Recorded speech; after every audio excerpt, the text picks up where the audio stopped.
Welcome to Zennurgy, the interactive toolbox providing resources for building a better life. I am Zennurgy. I'm your catalyst, your conduit, and your coach to that better life. A coach draws out hidden potential. A catalyst sparks change. And a conduit provides a connection. So I am here today to connect you to my guest, Miss Poet Goddess Fee. Say hi to the people. Hello, hello, hello. And we are here, and I'm so excited. I actually woke up thinking about this morning. We are going to be talking about walking in your divine birthright. We're going to be talking about how everybody is born to be a blessing, and that is so amazing, because I know some of us grew up and we didn't actually feel like that. We kind of felt like we might have been a little bit of a mistake, or we were kind of wondering what our purpose was, what our plan was, why were we here? Yeah. And then for a lot of us, there comes that day when you know your purpose and I felt peace and joy and just excitement. Like, okay, I know what I'm supposed to be doing. Yeah. And I can move forward now. I don't feel like I'm stumbling through life. I don't feel like I'm just making mistakes, like I'm just clueless. And that was an exciting transition for me. And I know she's nodding her head with me. So I'm believing that she's going to tell us about, how she came to that epiphany. And so I wanted to kind of start off with a little bit of history. I'm a teacher, for those that don't know, and I teach AP English and pre-AP English, and I teach ESL, and I teach regular. I teach all of that stuff. But when you teach English, you also have to teach a little bit of history, because everything is created in a time period. Yeah. And so going back to American history, we started off with what was called primitivism, and that was the creation myths. That was the oral stories that were told and passed down. And those gave people a sense of belonging, a sense of purpose, because they knew their place in the tribe. And then we had the settlers that came over here, and we had Puritanism. And it was all about, you're all dirty, filthy, rotten sinners. You gonna bust hell wide open, and the only thing that's gonna save you is going to church and repenting for your sins. And there was a kind of a loss of a connection with nature, and a sense of peace and just being a human being, because everybody was walking around in fear and thinking about being worthless and being just dirty, filthy rags. And then we had Romanticism that came in and said, we don't believe in all that Puritanism stuff. We believe that people are good at heart. Yeah. And we believe that each person has a drummer that's beating in their heart. They have a divine destiny, and they need to follow their heart. They need to follow their instincts. And you had that kind of return back to that idea of we needed to be connected to nature, and we needed to be connected to that inner voice. And, now fast forward all the way to 2020, we're in this thing called existentialism. Yeah. And the existentialism means, I don't think there's any meaning in life. I think everything is pointless. I think there's no right, there's no wrong, there's no good, there's no bad, there's nothing. I don't even know why we're still on this planet floating around. And you have a lot of people that are in that, because that is the title for what we're in right now, existentialism. It's, why do we exist? Is there any purpose? And so there's a lot of people that feel like there is no purpose. Like they feel like, all of those beliefs before have been shown to be wrong and false. But I want to say, I think they're wrong. I think that we are born with purpose. And I think that everybody can find their purpose. And then when you do find your purpose, again, like I said, so much peace and joy. And you just feel like, all right, I know what to do now. I know where I'm going now, and I can move forward. So I said a lot right there. What do you want to say? And what was your journey to kind of finding your purpose? Like, where did you start, and kind of how did you find your purpose? It took a lot of trials and errors. With, I know, just looking back, with everything that I've been through in my life, I was always trying to figure out, like, why am I going through so much at a young age, being sexually molested, being being bullied, being all these different things, going through failed relationships and not having the right father figure to help me throughout, like all these different things that actually played a very big part in my finding myself. But with all those different things, there was something positive that came out of it. I remember when I was in high school, I like I said, I went through a whole lot of different situations. But when I got in high school, I took this. I was in anger management, believe it or not, and I had a felicitator, and the first thing she always asked us to do every time we got in class was write down how you feel today. And I was like, okay. So because this was new to me, I was like, I just wrote down simple words like, I feel sad. I feel happy. I don't know how I feel. Like, I just kept on doing that. And she's like, you're not taking this serious. And I'm like, well, what you want me to do then? She's like, are you upset today? I'm like, no. She's like, what did you do today? And then I responded, she's like, I want you to write that down. Don't write down these simple words. Write down how you feel. And when I started to do that, then she was like, okay, now we're getting somewhere. She's like, read this to me. And I read it to her. She's like, you know what that sounds like to me? I'm like, what? She's like, that's poetry. I was like, what do you mean? She's like, you're telling a story. You're telling a story about who you are, what you're going through. A lot of times when it comes down to being a poet, I never understood what made me a poet until then. It's me telling my story, telling my truth. And then one day, someone else is going to learn from that. Someone else is going to take that information and be like, I went through that too. It's not so much as trying to make something rhyme or something go together. So many people got it mixed up. They like, oh, it doesn't rhyme. It doesn't make sense. I'm like, it's not supposed to. Your life is not going to make sense. Your life is not going to rhyme. It's not going to just go together and blend all the time. Sometimes it's going to be backwards. Sometimes it's not going to make sense. Sometimes it's going to confuse every single person you can run across. But being a poet means being free, being you. Stop trying to be everyone else. Sometimes you're not supposed to make sense. Because if you made sense, then you'll be like the next person. And that's when I discovered that there was something different about me. I went through the things I went through because for a reason.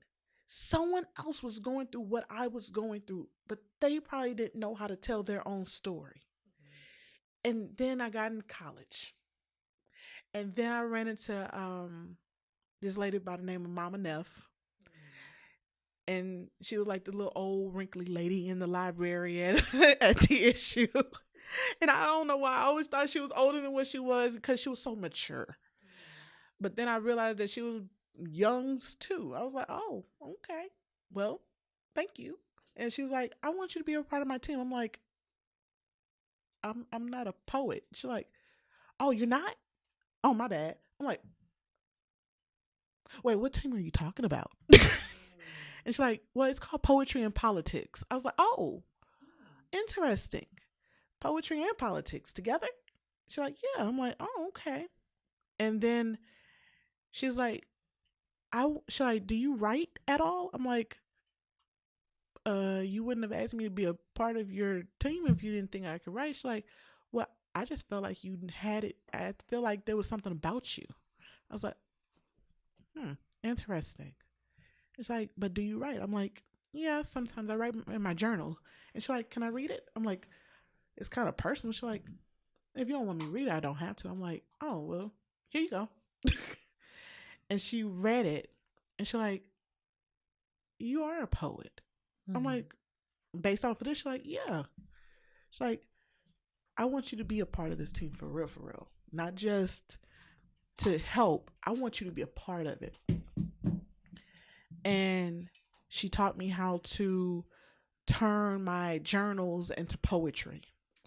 And then she introduced me to truth and greatness and sweet as black and all these different poets that I look up to today, like the word matician and Zone, and she just introduced me to all these poets, Fluent One, um, and then she took me to this place called the Buku's Wings and Wings Poetry Cafe.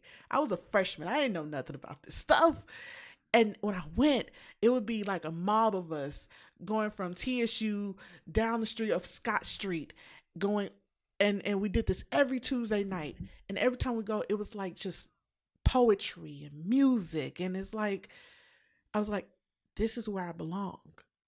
I belong here. I want to stop you because you're saying so many things, and the thing about purpose and the thing about divine birthright. See, you were born with all of the gifts that you have. Just like when we look at any baby, you look at that baby, and as soon as that baby starts to move and interact, you start seeing personality. You start seeing, oh, this baby's loud. This baby's angry. This baby's so sweet. This baby loves on everybody. This baby, look when he does that. Look when she does that. You start seeing those gifts come out. And, you know, what really good parents do is they nurture those gifts. But then as we get older, sometimes we don't see those things in us. And it takes people like Mama Neff or people like your facilitator to say, you're a poet. Yeah. You know, and I believe, I know that God puts people in our path. Yeah. Because when we're too young to know anything or to know what we're doing, they are there to say, this is what I see in you. This is what you have in you. And they're there to encourage it so that they give us that support that kind of helps us to stand, you know, and I think that's so powerful. I was thinking about a story, Denzel Washington. He was this wayward juvenile delinquent. He was getting in trouble, getting locked up. He said, that's his words, he said he was going to end up in jail or dead. And he went to his mama's beauty salon. And there was an older lady, like you said, and she said, baby, come here, baby. You know, like the older people say. And she said, one day you're going to speak to millions. And you're going to change people's lives, getting up in front of audiences and talking to people. And he said, me? You talk me? She said, yes. And what she said to him made him think a totally different way. He had never seen himself as anyone who would speak to anybody about anything. But he said after that, he was like, well, if I'm going to be speaking to millions, I guess I need to learn how to get up in front of people. Yes. And he started taking an acting class. And that is why he started in acting, because that woman said that to him. He said without her saying that to him, he wasn't thinking about being an actor. And now he has made that prophecy come true. Yeah. He has spoken to millions of people. Chadwick Boseman just passed recently. Denzel Washington paid for him to go to acting school. Said, I see something in you. I know you don't have the money to go. I'm going to pay for it. And think of all of the young Black children that looked at Black Panther, that looked at all of those different roles that he played and said, I can be a hero.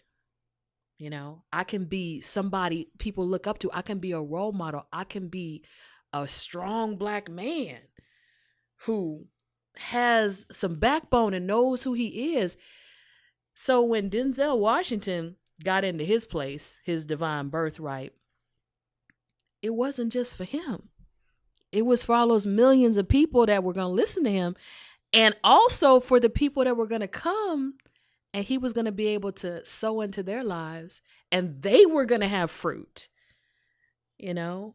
So when the beautiful thing about getting into your divine birthright is it ripples out, and you touch this person and they touch another person and they touch another person. And then you never know where it's going to end because it's a wave, you know? And you can look back through history and see different people that got into their birthright. They got into that role, and it just touched the next person and the next person and the next person and the next person. And it just never ends, because that's the way things are. Energy moves, and I think that's so powerful, because when Mama Neff touched you, then you're out here touching people, and you're creating pathways for others to touch people. Yeah. And that makes it so powerful, because they didn't know when they sowed into you and said, hey, this is your purpose, this is your gift, that it was gonna ripple out like that. But it is. Yeah. So and that's why it's so important. Those people in the audience, you guys in the audience, that is why it's so important that you find your purpose, because you don't know how many people could be impacted by just you doing what you're supposed to do. That's it. Just you being who you're supposed to be can be so impactful to all the people that are around you. And so after you started hanging out with these people, what began to happen? Like, how did it help you develop that purpose and begin to walk forward in it? Well, I would say that it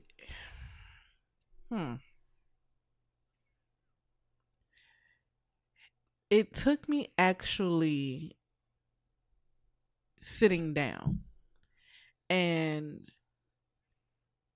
figuring out what was all of this supposed to be trying to do to me. Because I, at one point, because I've gone through so much to the point where I get distracted with what is being thrown at me. And I don't really know the difference between what was meant for me and what is not really meant for me. I always got confused with that. And sometimes I get confused with that even now, but I'm quicker to think on my feet. But back then I didn't know exactly how to maneuver between the two. So after, I had all these different mentors through, like I said, Mama Neff, and then a Jolly with Poactry and all those different things. Like, I started to realize, I'm like, why is God giving me all these people? Like, what is the real reason for all of this? Like, what am I supposed to do with all this? I know I'm not supposed to follow behind other people, but I don't really know how to do this. I started getting lost in school, and I had to leave. I dropped out of college, and but then all of a sudden I started doing cosmetology, and I'm like, what am I really trying to do? And it took me literally sitting down and writing out my plans and saying, I need to do this, I need to do that, and then I prayed over it. A lot of people is afraid to pray. A lot of people is afraid to ask for help. A lot of people is afraid to take themselves out of the driver's seat and put them in the passenger seat and allow God to actually move the vehicle that they're in. I'm so used to trying to control everything around me, and then I get confused, and then I get lost. And a lot of people do that a lot, and they like, well, why am I so confused? Why am I not doing right? Why am I? That's because you're trying to control you're trying to control every situation. You can't control it. I've went through that. I literally had to sit down and take myself out the driver's seat and say, you know what? I'm not in control of this car. I can't, because I really don't know how to control it. I know that there's someone who can, and I allow God to just do it. I want to speak on that. Going back to what I said at the very beginning, when we go back and we look at nature, a seed goes into the ground and it's hidden, and it has to be quiet. Like you say, get quiet, and it has to push through the dirt and then grow up. But that seed may not exactly know what kind of tree it is. Exactly. Until it starts blossoming, and then it can say, oh, I'm supposed to be a lemon tree. Oh, I'm supposed to be an apple tree. Oh, I'm supposed to be an orange tree. I'm supposed to be a banana tree. It just knows it's a seed. You know what I'm saying? And sometimes we don't know what we're supposed to be until we actually get down in the dark and we get silent and we just start to open up to our environment, open up to what God has put around us, and just listen. And what I do sometimes, I would encourage everybody to do this, is just say, you know what? I'm going to be silent. I'm going to sit here and I'm going to think about my purpose, and I'm going to be silent. I'm going to just sit here and I'm going to close my eyes and I'm going to say, hey, God, just reveal it to me. If you don't reveal it to me right at this moment, maybe while I'm sleeping, give me a dream. Maybe have somebody speaking in my life, and believe that the answer is going to come. Believe that when you get silent, that intuition is going to flash up into your mind, because, I definitely believe in affirmations and I believe in visualizing your goals and all of that. But sometimes I believe that you need to stop trying to visualize. Yes. Sometimes I think you need to say, show me the path for me. Yes. Show me.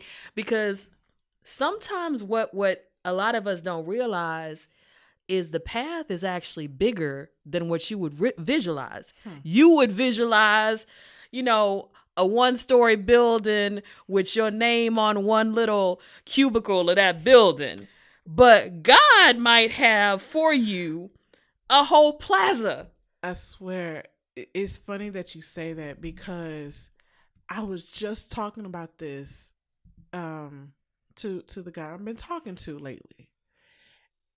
And because he asked me this question, he said, looking at the beginning of the year, would you have ever imagined in a million years that you would be where you are at this very moment in time? And I thought about that and I was like, no.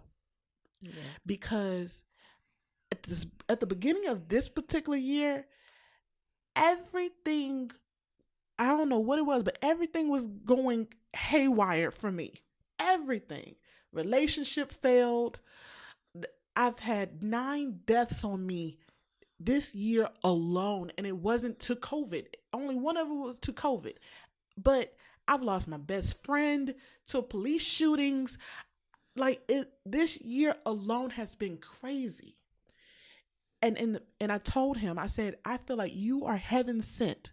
And like I said, the reason why I'm saying this right now, because I think it's very, very, it's crazy, because he was sent to me for a reason.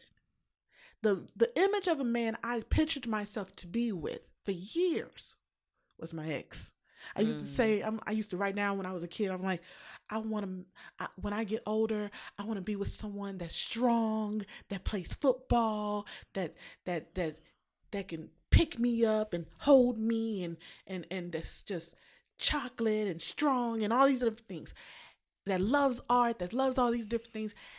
And God, I kept on saying them, and I manifested because I kept on writing it down, and God gave me exactly what I asked for. That's why they always say, be careful of what you ask for.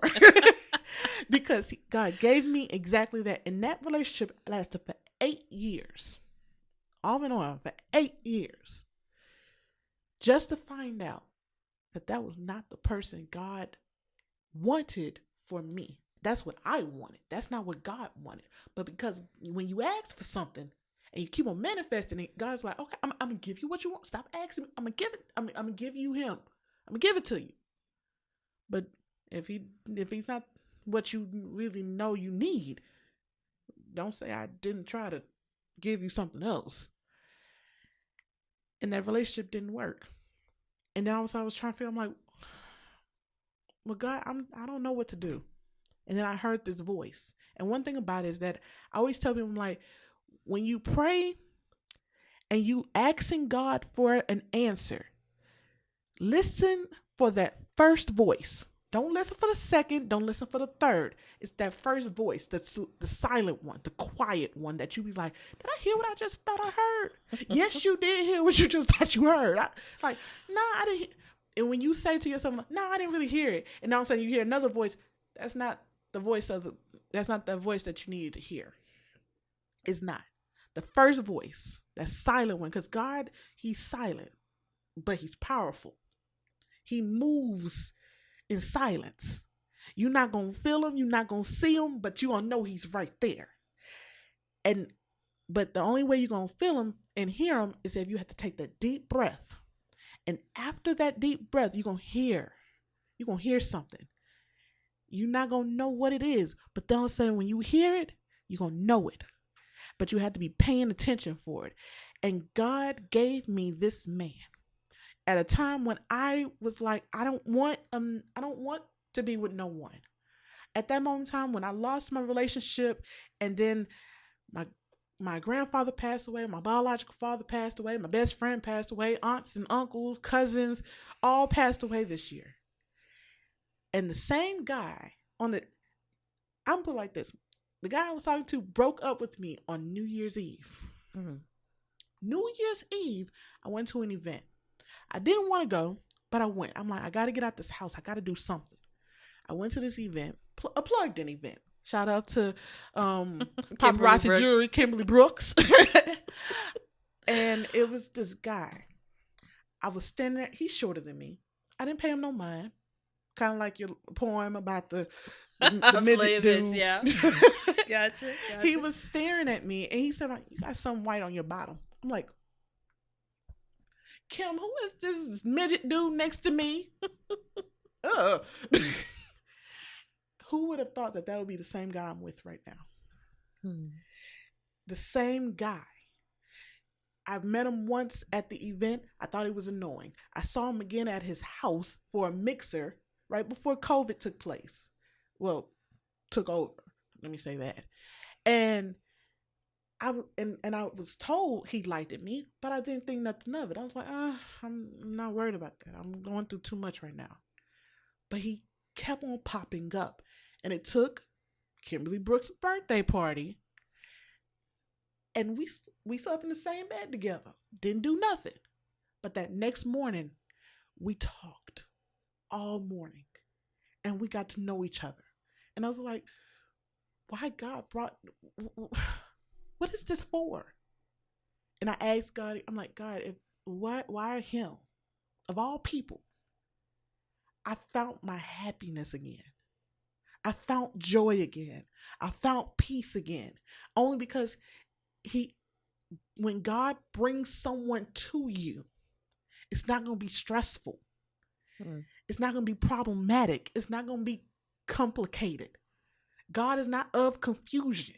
When you find yourself being confused, something is wrong with that situation, especially if you're trying to control it yourself. If it's what you wanted, then it's going to be of confusion. But if what you want is in alignment with what God has promised for you, then you're going to see yourself going places you never thought you would see yourself going. This year, after that took place, and I took myself out of the driver's seat, I'm like, I'm not in control of this. I've been going through too much. God, I can't do this by myself. It took me to sit down and cry and literally say, what am I doing wrong? And I heard that voice and it says, because you're not trusting me. So I want to say something on that. I know a lot of people, I'm going to say a lot of people like me, all right, may have an initial reaction to what you're saying. It's the whole trust God thing. Because if you've been in church, you done heard that so many times. Yeah. Woo, Lord, you done heard that forever and ever and ever. And every time I would hear that, there would be a little, I don't know, how would I put it? A little,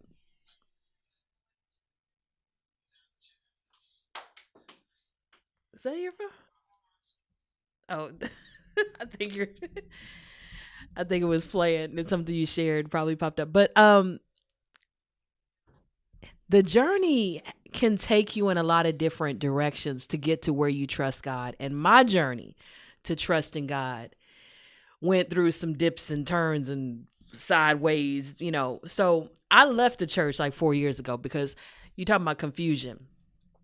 I was raised Catholic, Got born again in high school, went to non-denominational churches, tried the Pentecostals a little bit, tried all different kinds of churches, and I never really, really felt peace. And I was like, okay, this ain't working for me. I've hit my head against the same brick wall for 30 years. I'm done. I'm done. And I told God, I said, I'm done. I'm done with the church. I'm done. I'm not going back. And I was like, I need you to show me you, because this four walls is not getting it. I done tried every church that I could think of that drew me in any kind of way, and I'm just not. I went to seminary. I even got ordained. I mean, I done studied more about the Bible than most people on this planet.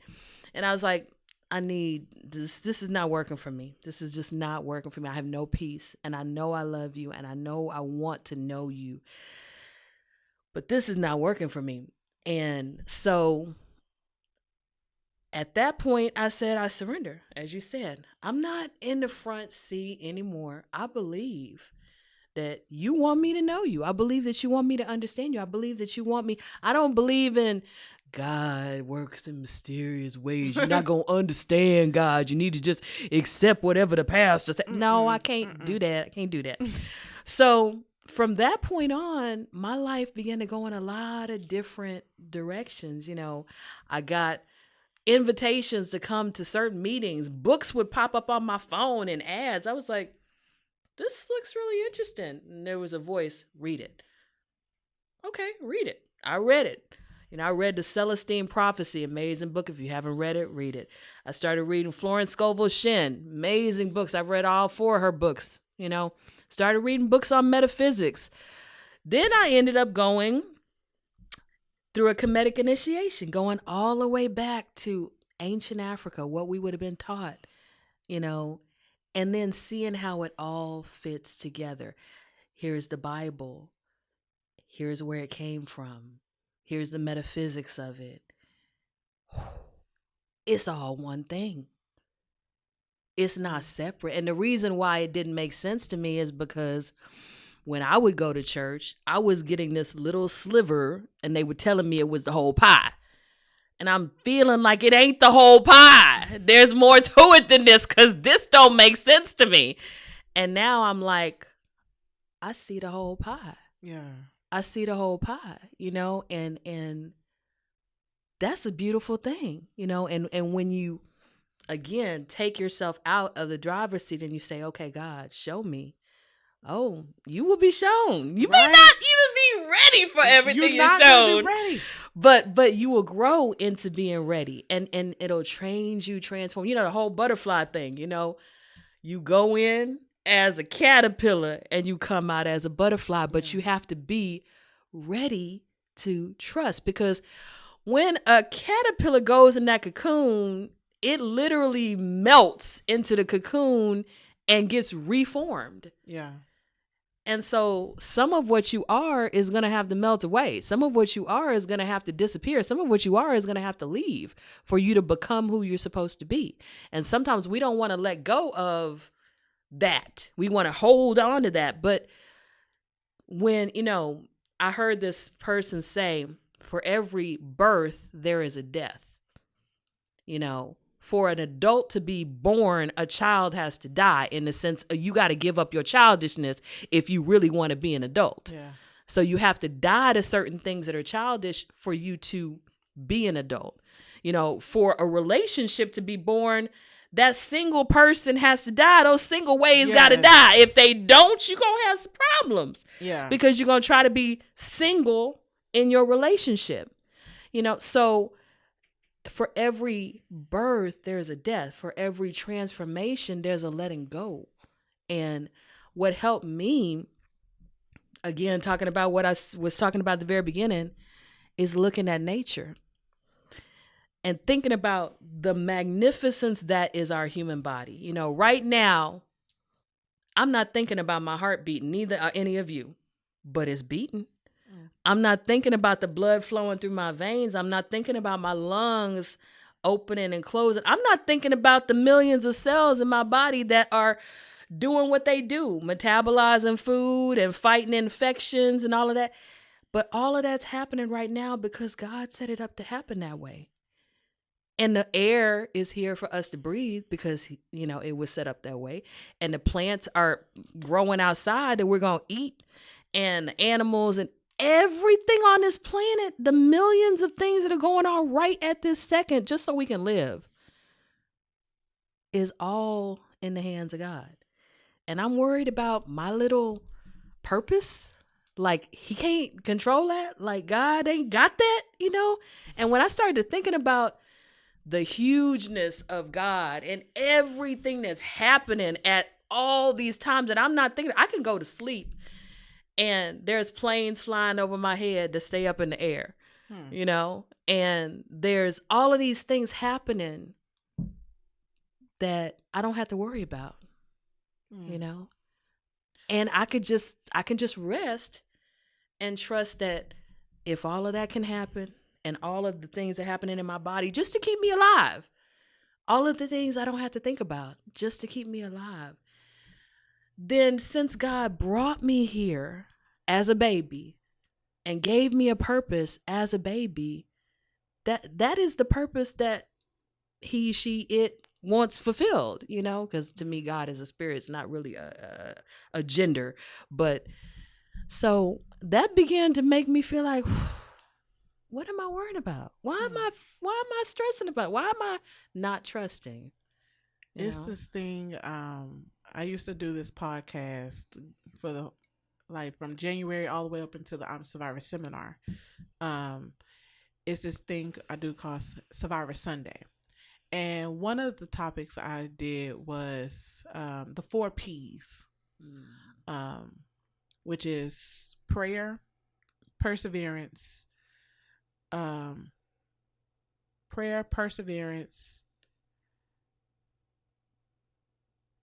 productivity, and purpose. No. Purpose and promise. That's what it was. Prayer, purpose. Wait, did I say it again? I'm sorry. I keep on saying it wrong. Prayer, perseverance, purpose, and promise. 4 P's. When you're trying to get something done, you know how they always say faith without works is dead? Mm-hmm. Well, I always felt like this is the way that you go about it. Prayer. That's applying your faith. Because you have to pray. You have to pray and ask him what you want. Tell him what you want. Ask God what you need for me to do. Then it's that plus symbol, faith plus. That means you have to start moving. You have to show that you need this perseverance. Show that perseverance, that you really want this. So you have to start walking towards where you're trying to get to. God wants to see you moving.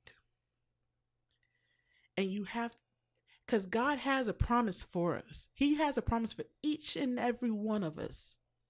The reason why we do not have it in our hands is because we are only flesh. We can, usually when someone puts $1 in your hand, what is the first thing you want to go do with it? You want to go spend it. God knows that already. So he's not going to give it to you right now. He holds on to it until he feels like you're ready. It took me so long to get to that point because I knew that there was something out there for me. I knew that there was a promise out there. I knew that I had to work towards it. But I knew I had to ask him for it because I'm like, he's not going to know that I'm ready for it or that I even much want this if I don't ask for it first. I'm sure he knows in my heart, but sometimes he wants us to confess with our mouths. Sometimes he wants us to say, I need you. I can't do it alone. This is what I know I need to be doing. I know you told me this is where you see me going. I knew that there was something over me. I knew that God was giving me something. I just didn't know how to get there. I didn't know how to get to IAG. I didn't know how to get there. Because I was so stuck within myself and trying to prove to myself I can do this. Why am I proving to myself that I can do this if I am the person doing this? I shouldn't have to prove it to myself. I should already know this. But I kept on trying to prove it to myself that I can be better than who I actually am right now. So it took me to actually say, God, I don't know what I'm doing. I need you. And God gave me that voice that I sat there and was quiet for and meditated by the water. He told me, this is what I need you to do. Trust me. All I need you to do is just keep walking. And I'm going to put the people in your place. But what you cannot do is try to control it yourself. Stop trying to move on your own, because when you're moving on your own, you're going to get lost every time and you're going to lose sight of me. You're going to get distracted by the things that's around you. I tell this to my little sister all the time. It's going to be things on the side of you that's going to always try to distract you from what God has promised to you. But if you stay focused, God is not that far away from you. You just have to hold on to him and grab him and say, I'm sorry I left you. I'm back. Because he's always waiting for you. He's not going nowhere. He's been right there the whole time. You're the one who walked away.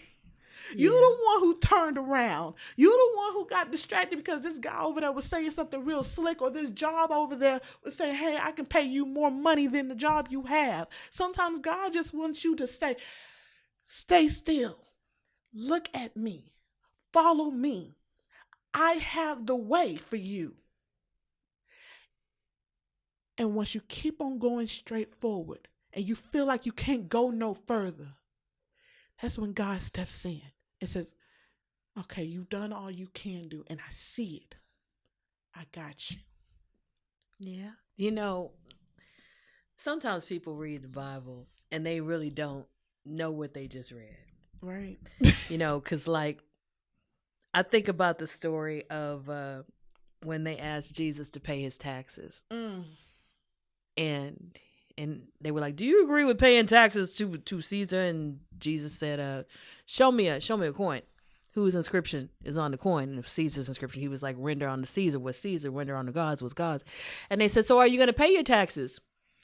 And he said, give me a fish from what you just caught. And they brought the fish over and he looked at it. And he picked up a fish, he opened the mouth of the fish, and inside the mouth of that fish was a coin. And he said, here's enough to pay my taxes. Keep the change.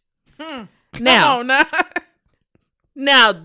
that story is a miracle. But what people don't see in that story is there was already provision for what he needed, which was money to pay his taxes. And all he needed to do was have the intuition to, when I need it, God's going to direct me where to go. Now, money was in the mouth of a fish. Now, we know that fish, any animal, can swallow anything. So that could logically happen. But the point is, sometimes what you need is in the most unexpected place that you would never look for. But when you listen and you're guided and you just do, even though... If we go logically, let's just go logically. Who would say, bring me a fish when somebody says, how you going to pay your taxes? Who would say that? What you need fish for? We asked you for money. I told you to bring me a fish. Bring me the fish you just caught. Okay, because it's you, Jesus. I'm going to go get this fish. I think you are nuts. I think you are crazy. But I'm going to bring you the fish. Now you're going to do even the crazier thing. You're going to open the fish's mouth and put your hand in it. And then when you reach out of the fish's mouth, or you take out of the fish's mouth and there's a coin in your hand, people are like, how did that happen? Keep the change. Yeah. And I love that story because, as you were saying, you don't always know where the blessing's going to come from. At all. and it could come out of the mouth of a slimy fish. That, there is a scripture that says, God will make my enemies to be at peace with me. Yeah. And there have been times when I have been dealing with something, didn't know where the answer was going to come. And I said, okay, I've done everything I can do. I'm going to just leave this to you. You said this was my purpose. You said this is where you wanted me to be. This needs to happen. I don't know how this is going to happen, but I believe that you have a way. I believe that you are a way maker. I believe that you're going to make a way out of no way. Yeah. And then a person that I would have considered my enemy, but you know what you do? You bless your enemies. You don't curse them. You say, you know what, Lord, I believe you're going to take care of that person. I don't even have to worry about that person. I send them blessings. I send them grace. I ask them to find your peace and love and harmony and all that. You bless that person. I believe in the law of forgiveness. I believe that the law of forgiveness is going to make everything work for me. They're going to be a chain of good for me. They're going to bring me good. And then that person be reaching out to you on Facebook, Instagram, hitting up your email saying, you know what? I just saw that you have this event. Do you need blank? I do need blank. Okay, well, this so-and-so said they'll do this for you. I didn't even know if you needed it, but here you go. And your enemy, the slimy fish, brings you the money that you needed, or the connection that you needed, or the opportunity that you needed. And it was in the mouth of the slimy fish. So when you get in line with your divine purpose, everybody and everything can become a chain of good. I reading Florence Scovel Shinn, she said, I realize that there are no disappointments. There are only happy surprises. Yeah.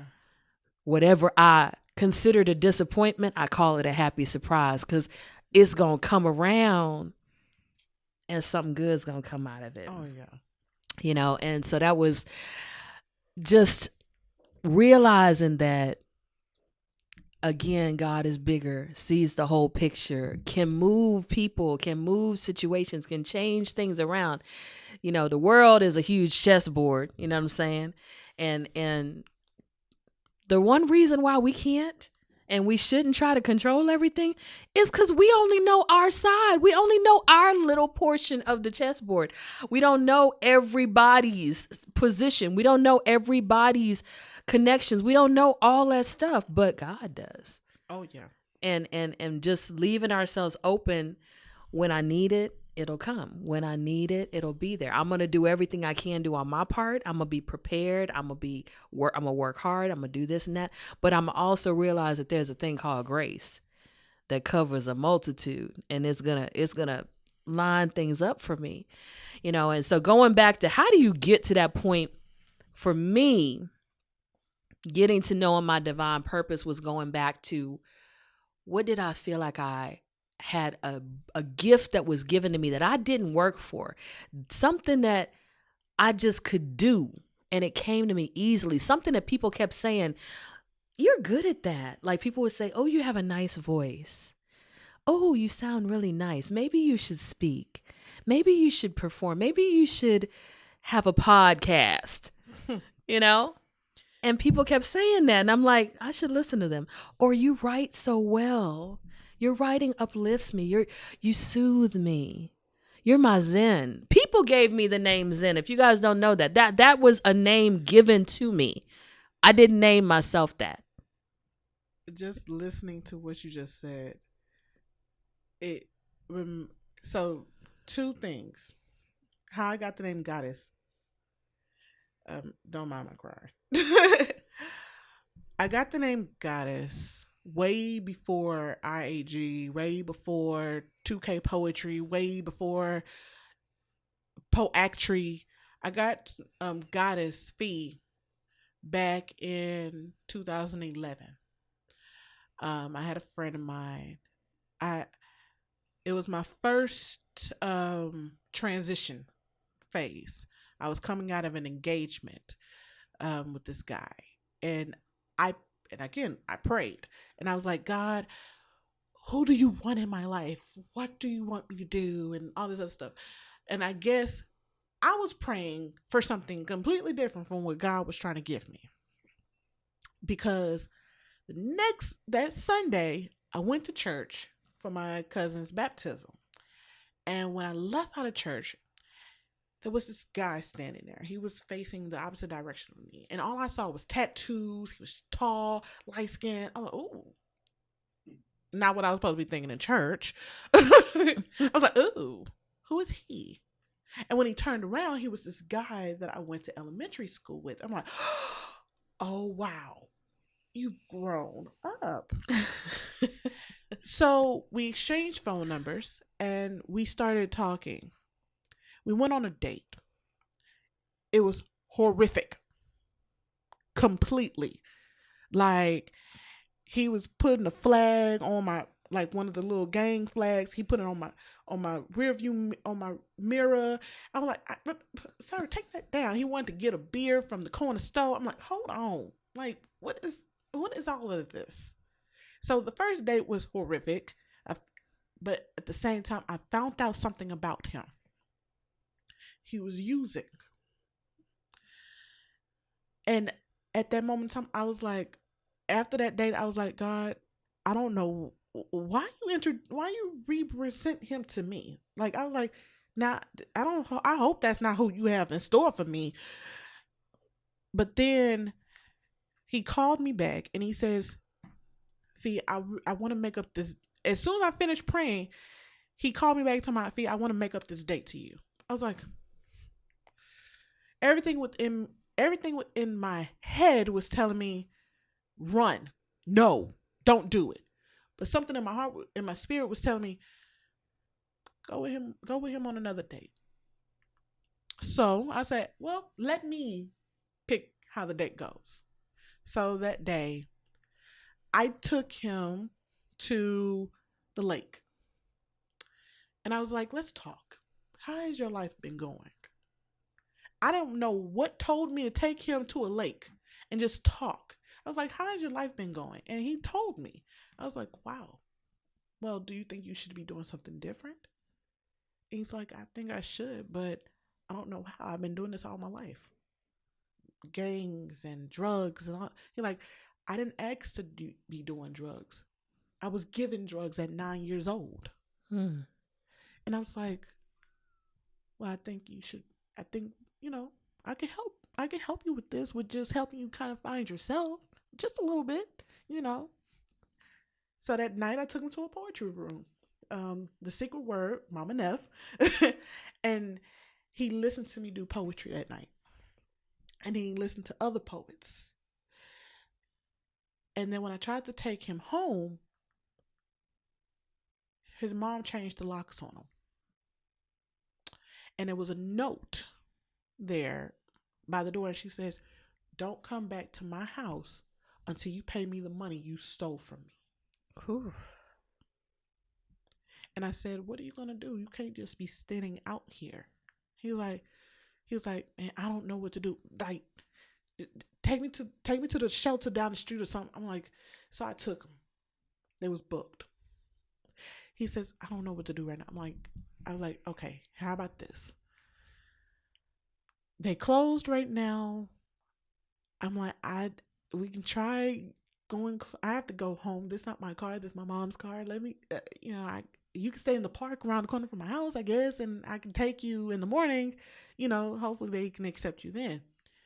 So the next day, he was at the park, and when I walked to the park where he was at, I found a bristle pad on the ground. And I said, what is this? He's like, I was going to. I was like, you was going to do what with the bristle pad? And because he was gonna, he was trying to, slit his wrist or cut? no, or it was not that. I think either heroin or crack or something. Yeah, that it shoot up.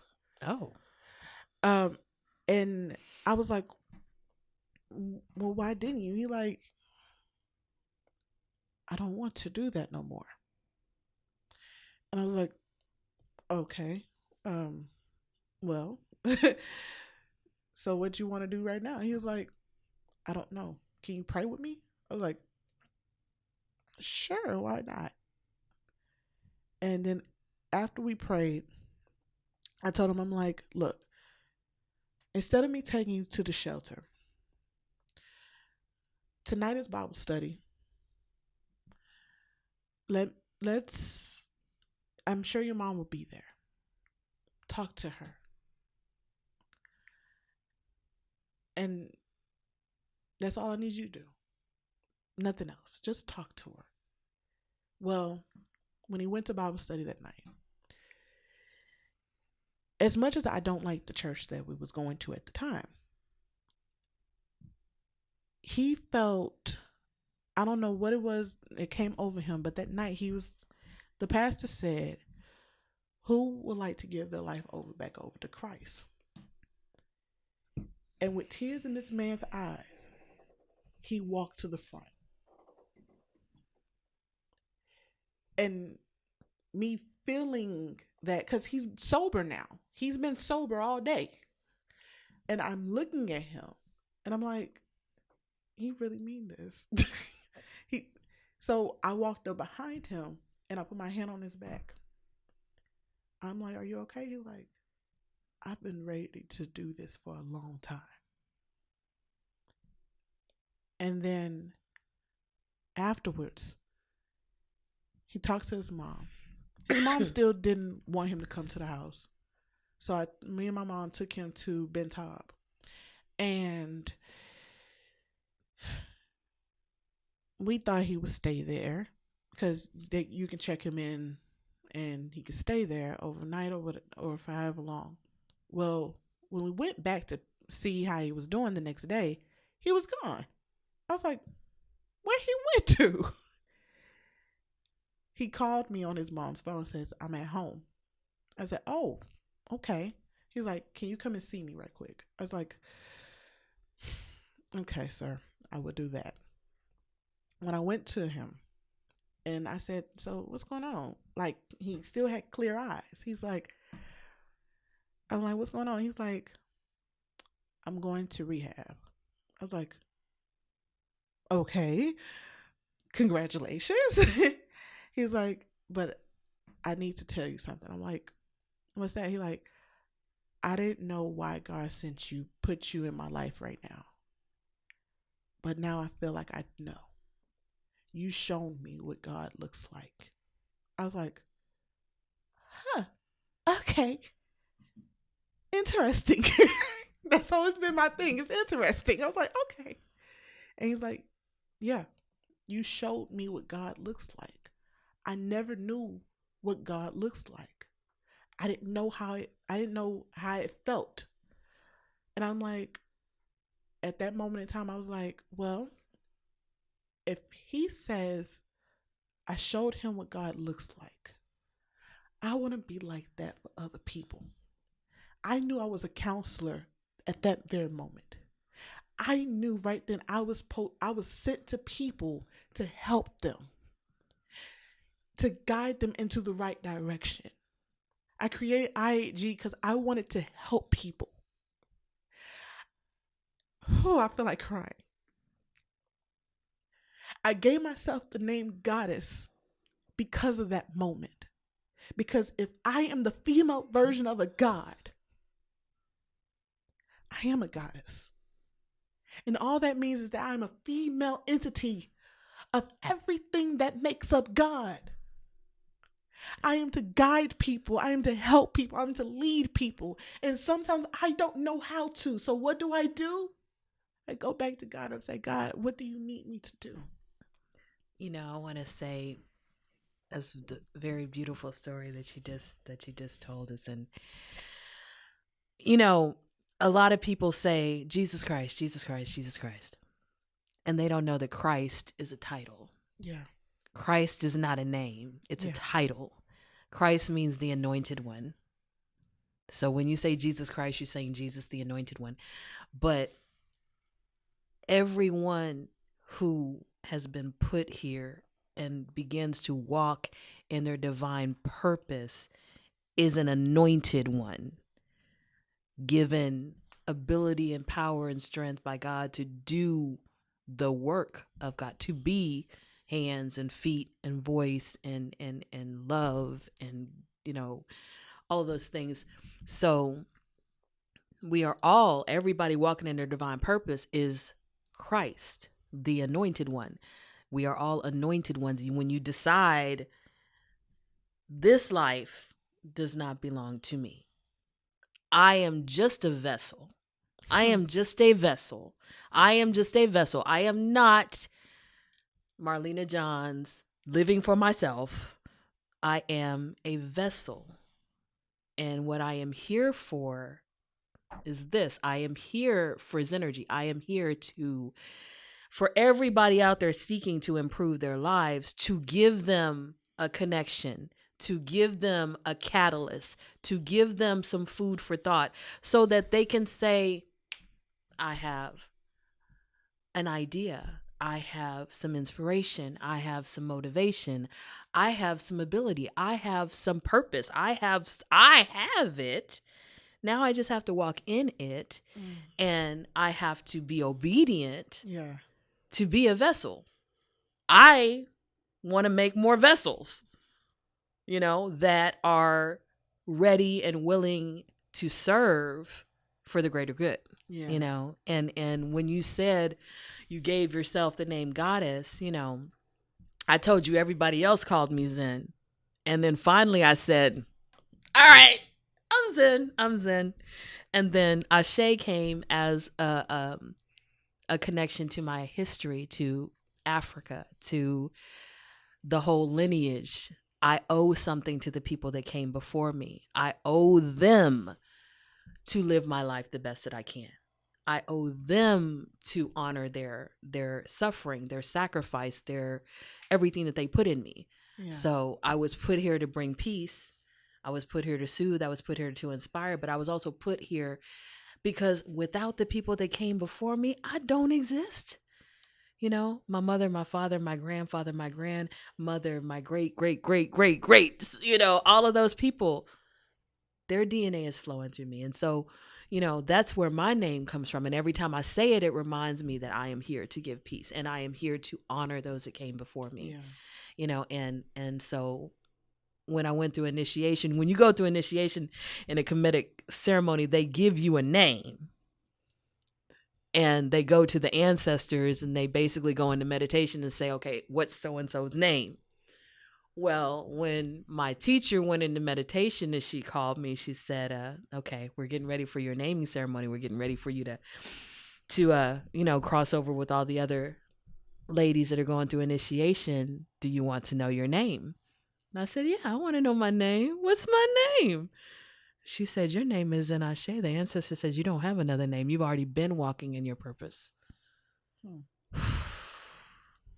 You want to talk about feeling like, I don't even know how to put it, but it was an indescribable feeling to know that my ancestors approve and say, yes, you are peace. Yes, you are the voice of your lineage. You are the voice of those that came before you.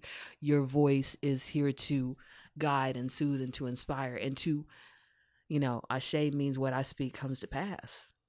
I have the power to change reality. I have the power to change the world. So it's a beautiful word. It's also the same as amen. Yeah. You know, so be it. But to know your name is powerful.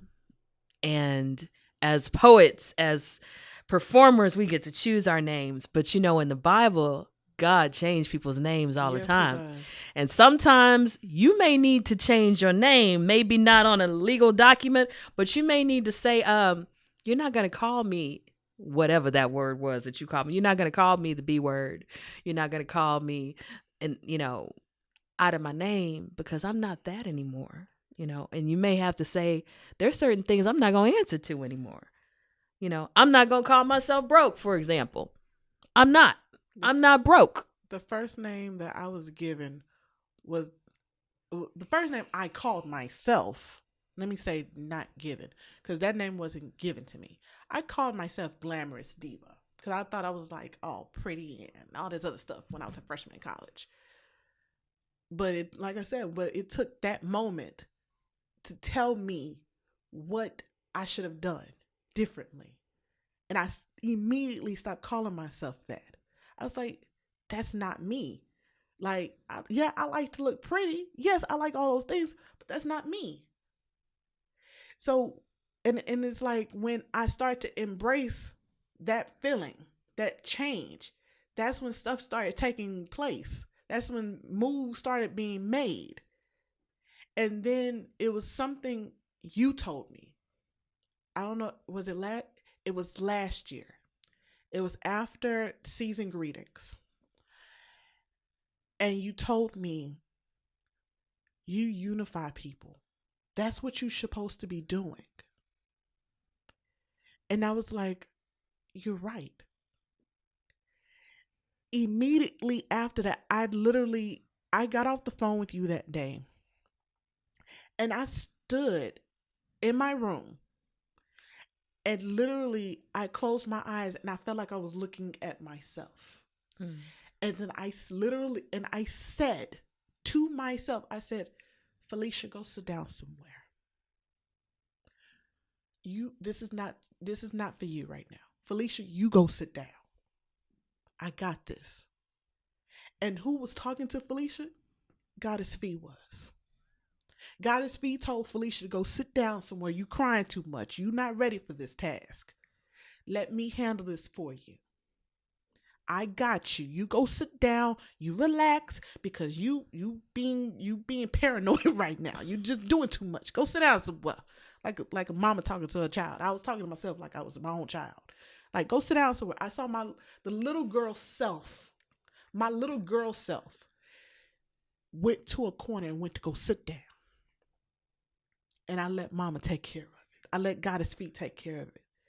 And immediately I was like, okay, what do I need to do next? I started writing down like, okay,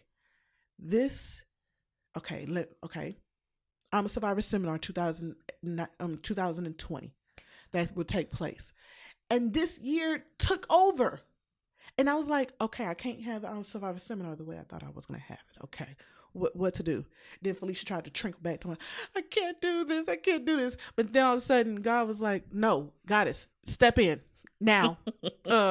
Intervene now. And then all of a sudden, I can do it virtual. And literally, I had a powerful virtual event. I didn't know what I was doing, but it went successful and it was powerful and it was emotional. And I was like, I just touched lives then more than just in my city. Yeah. If I would have had the Honor Survivor Seminar, it would have just been people from Houston being able to watch it. And not everyone would have been able to see it. By me doing it virtual, I allowed people to be at home with their families having watch parties from Houston all the way to New York City and probably in Africa. I had people watching. I was like, Felicia sat down and let Goddess Fee do what she was supposed to do. Yeah. She let it take place. So by you telling me right then and there, I literally had to sit there and say, Felicia, go sit down somewhere. You're doing too much. You worried about you. This is not about you. There's people out there that's waiting for you. There's people out there that's waiting. Well, I want to say something. The people at home, you might not have a performer name, but the thing is you do have a spirit, a soul, and a body. And there are times when your spirit self may need to say to your soulish or your physical self, stop acting like that. Get up and do what you need to do. Your spirit self may need to rise up and say, you know what, I got this. Yes. Because we do need to realize there's more than one voice going on in this body. There's that emotional self that wants to do what emotions do. There's that physical self that does not feel like getting out of bed. And then there's that spiritual self that's like, I'm about faith. I'm about knowing who I am. I'm about purpose. And that's the self that we need to, as people say, the higher self, that's the self you need to feed. That's the self you need to elevate. You know, there's that wonderful Native American proverb that there's two wolves in the heart. You know, the hateful wolf, the fearful wolf, all of that. And then you have the other side, the brave and the honorable. And whatever one is going to win is the one that you feed.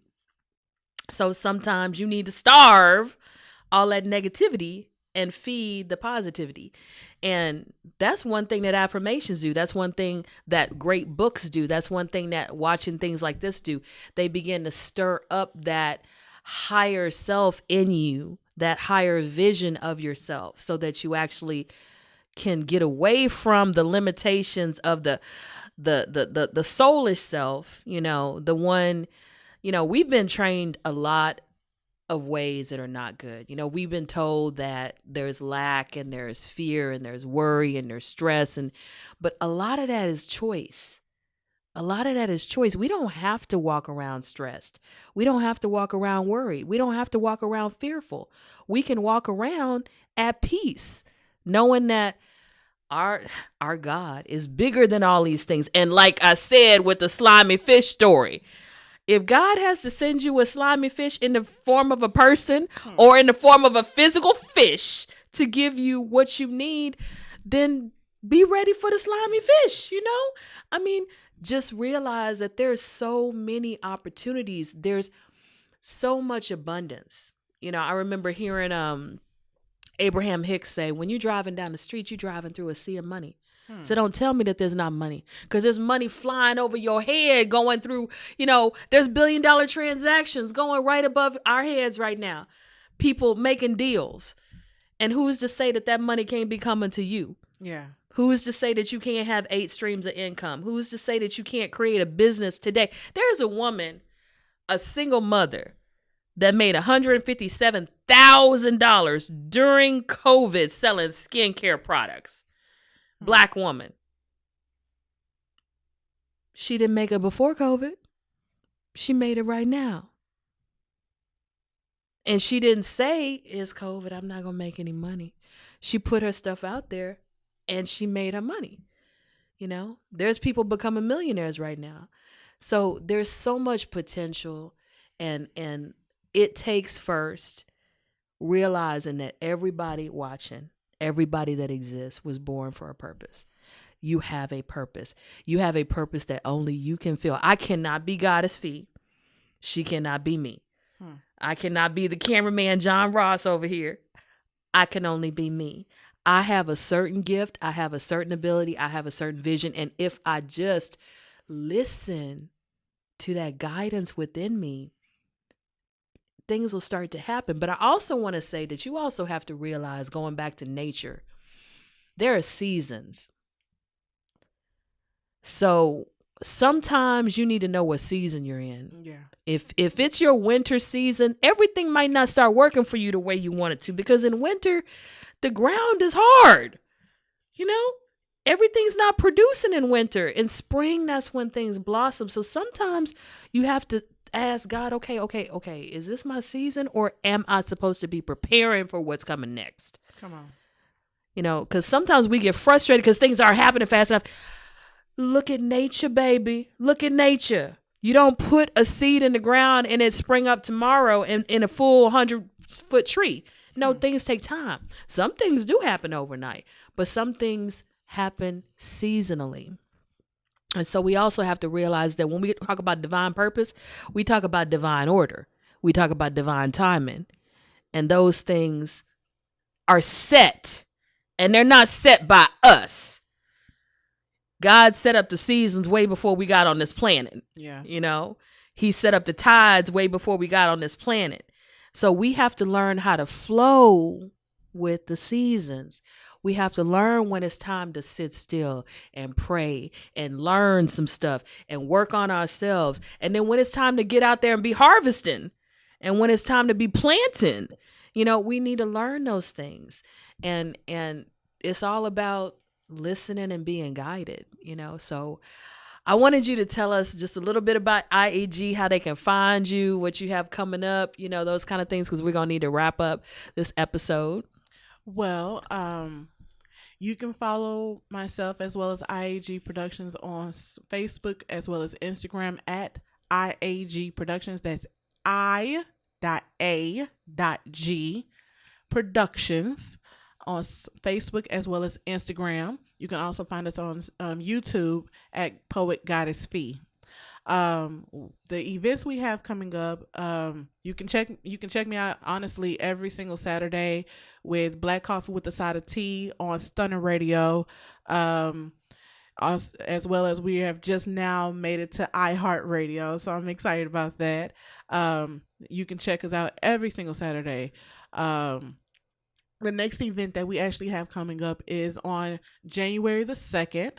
It is called Artistically Royal, which is a goddess, it's a embracing the goddess within a event. We're doing vision boards, trash can past. We're doing discussion panels as well as a goddess circle. So if you would like to be in attendance for that, make sure you following us on social media at IAG Productions. Thank you. So we have Thanksgiving holidays coming up, and I want to encourage you guys to be safe. I definitely want to encourage you to be thankful, not just at Thanksgiving, but every single day. Gratitude is a key to really improving your life and really just understanding all of the blessings that you have. No matter what's going on, you still have blessings. And we have Christmas coming up. Some people celebrate Christmas, some people don't. But whether you celebrate or you don't, you see I have all this merch here. And I wanted to talk just briefly about purpose. When you follow your purpose, it infuses everything. My merch is about purpose. It's not just because I like certain designs. It's because every one of these designs has a message. Every one of my designs has a message. I have masks, I have shirts, pillows, blankets, t-shirts, mugs. There's some mugs. You can see some of the masks. So I wanted to say to you guys, give the gift of lift. Lift people up. Lift people up so when they look at your shirt, they look at your mug, they get an inspiring message. They're lifted. One of the things about nature, there's the parable of the sower that's in the Bible. And it says that what we put out is a seed. So this little episode right now is a seed. And this seed is going out there on these airwaves, and it's going to fall on some hard ground in some places. Some people may turn it off. It's going to fall on some not so hard ground, but the birds of the air are going to come and snatch up the seed. It's not going to develop. It's going to fall on some kind of good ground, but then the weeds will spring up and kind of strangle it so it doesn't produce, but it's going to fall on some good ground. And maybe one thing she said or one thing I said or a whole bunch of things we said are going to take root in your mind, in your heart, in your life. And then it's going to produce fruit. And that fruit is going to be something that nurtures you and nurtures other people. And the thing about merchandise is you can plant a seed just because somebody reads your shirt and they get something to take with them, and you're planting a seed in their life that could bring fruit, that could bring positivity. They're looking at your mug and they're like, that's a really nice message. Oh, that made me feel good. I feel some kind of way. So you can actually give the gift a lift just by what you wear, just by what you use, just by what you give people. We give people a lot of things that don't have any messages to them. But we can also give people things that do have messages, that do inspire. And so I want to encourage you to, whether you get it from me or whether you get it from somebody else, give the gift of lift this year. Lift people up, inspire people, motivate people. When you give your gifts, give them a seed that can actually produce some fruit. Yeah, because I like to give gifts that keep on giving. Yes. And it's not just something cute that doesn't mean anything, but it's something that has some substance to it. So give the gift of lift.